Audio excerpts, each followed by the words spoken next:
பெற்றோர்கள், பெரியோர்கள், மாணவ மாணவிகளே அனைவருக்கும் இனிய வணக்கம்.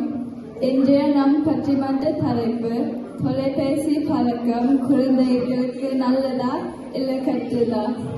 இன்றைய உலகில் தொலைபேசி இல்லாமல் ஒரு நாளும் முடியாது.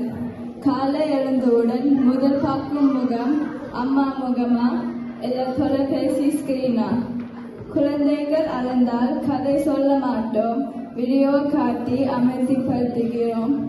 ஆனால் கேள்வி என்னவென்றால், இது வளர்ச்சியா இல்லை வீழ்ச்சியா? இப்போது முதலில் தொலைபேசி நல்லது என்ற வாதிடும் அணியை வரவேற்போம். மதிப்புக்குரிய தலைவரே, தொலைபேசி பொழுதுபோக்கு சாதனம் மட்டுமல்ல, அதோட கல்வி புரட்சியின் கருவியாகும். கொரோனா காலத்தில் பள்ளிகள் மூடப்பட்ட போது ஜூம் மற்றும் கூகுள் மீட் மூலம் வகுப்புகள் நடந்தன. அப்போது தொலைபேசி இல்லை என்றால் கல்வி முழுவதும் நின்றிருக்கும். அதனால் தொலைபேசி குழந்தைகளின் கல்வி முன்னேற்றத்திற்கு மிகவும் அவசியமானது என்று கூறி இந்த நல்ல வாய்ப்புக்கு நன்றி தெரிவித்துக் கொண்டு எனது உரையை முடிக்கிறேன். மதிப்பிற்குரிய தலைவரே, தொலைபேசி குழந்தைகளை வழி விளையாட்டில் இருந்து விளக்குகிறது. முன்பு மாலை நேரத்தில் கிரிக்கெட், கபடி, கண்ணாமூச்சி விளையாடினோம். இப்போது எல்லோரும் வீட்டில் திரைக்கு முன் இருக்கிறார்கள். இதனால் உடல் ஆரோக்கியம் குறைகிறது என்று கூறி இந்த அரிய வாய்ப்பை வழங்கியமைக்க மனமார்ந்த இந்த நன்றியை தெரிவித்துக் கொண்டு என்னுடைய முடிக்கிறேன்.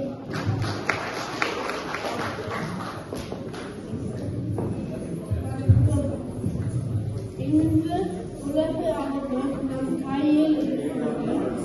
யூடியூப் மூலம் கணிதம் மிக எளிதாக கற்கலாம். அறிவியல் சோதனைகளை பார்க்கலாம்.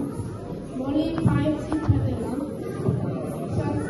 சந்தேகம் இருந்தால் உடனே கடல் கிடைக்கிறது. முன்பு ஒரு புத்தகம் தேட நூலகம் போக வேண்டும். இப்போது ஒரு கிளிக் போதும் என்று சொல்லி நன்றி கூறி என் உரையை நிறைவு செய்தேன்.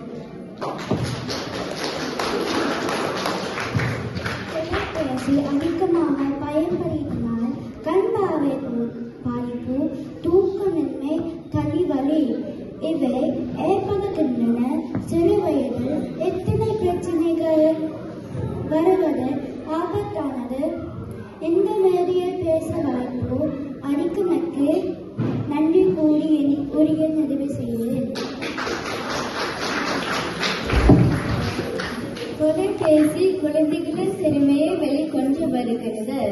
இன்று பல மாணவர்கள் கோடிங் கற்றுக்கொள்கிறார்கள், ஆன்லைன் போட்டிகளில் பங்கேற்கிறார்கள், தங்கள் ஓவியங்கள், பாடல்களை பகிர்கிறார்கள். கிராமத்தில் இருக்கும் மாணவர்களுக்கும் உலக அளவில் போட்டியிட வாய்ப்பு கிடைக்கிறது. இது மிகப்பெரிய மாற்றம் என்பது மிக தெளிவாக கூறி பேச வாய்ப்பு அளித்தமைக்கு நன்றி கூறி முடிக்கிறேன். சமூக ஊடகங்கள் குழந்தைகளுக்கு மன அழுத்தம் தருகின்றன. மற்றவர்களுடன் ஒப்பிட்டு தன்னம்பிக்கை குறைகிறது. லைக் கிடைக்கவில்லை என்றால் கூட வளர்த்து பெறுகின்றார்கள். இது நல்ல வளர்ச்சி அல்ல. தொலைபேசி விளையாட்டுகள் குழந்தைகளை அடிமையாகின்றன. 1 மணி நேரம் என்று தொடங்கினால் நேரமே தெரியாமல் 3-4 மணி நேரம் ஆகிறது.